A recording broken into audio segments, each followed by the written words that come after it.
Hi everyone, I'm Andrea from Natural Green Mom, and I want to show you something you can do that will give you a head start on 3 different meals this week. So let's get started.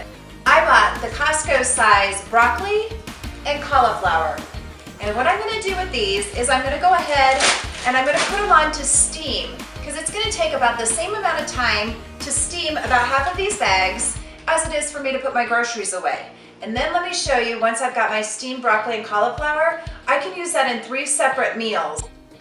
Okay, my groceries are put away and my broccoli and cauliflower are steamed just until they're fork tender. Now I want to add this to a bowl so I can season it. And I'm going to start by seasoning it with some pink Himalayan sea salt. And just grind that right over before adding some cracked black pepper. And finally, I'm going to add some garlic powder. Do you see my little dog's nose? He's forever at my feet. So now I'm going to use my kitchen shears, and I just want to cut this up into bite-sized pieces. Then let's add this to some recipes. For recipe number 1, I want you to add a tortilla to a fry pan. This can be a low-carb tortilla, a sprouted wheat tortilla, whatever it is you buy.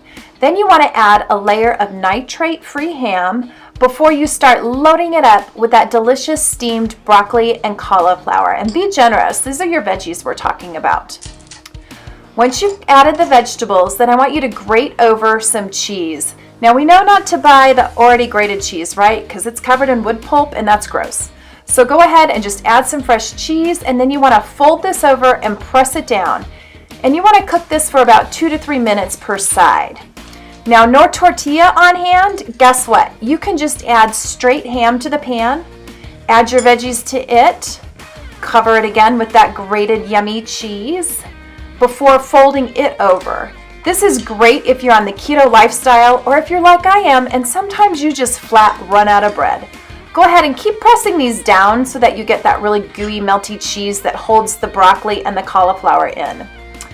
Now once it's brown on one side, go ahead and just flip these over. And you're going to cook them a second time for about 2 to 3 minutes on the other side. And that's it. This is all it takes to make a delicious ham, cheese, broccoli, and cauliflower kind of sandwich. These are so good when you serve them with a little bit of salsa and guacamole.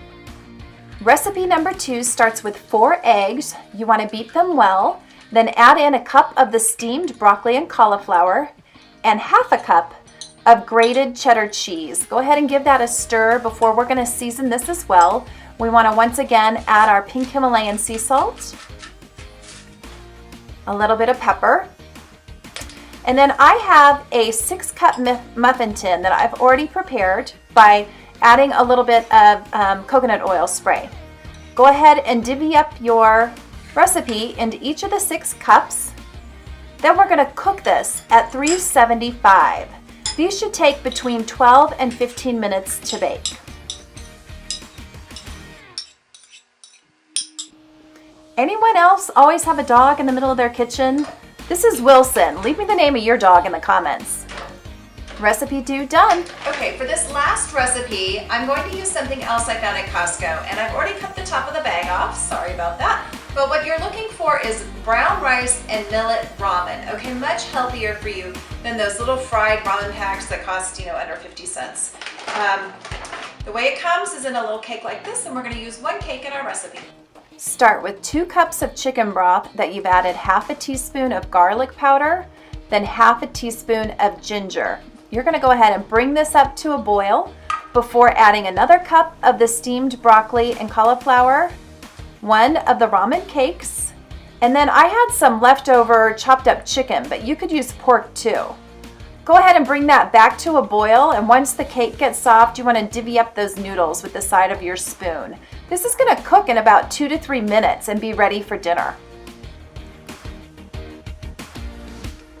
This ramen soup is seriously one of my favorite lunches ever. I need a little bit of sriracha in there because I put hot sauce on just about everything. Now enjoy!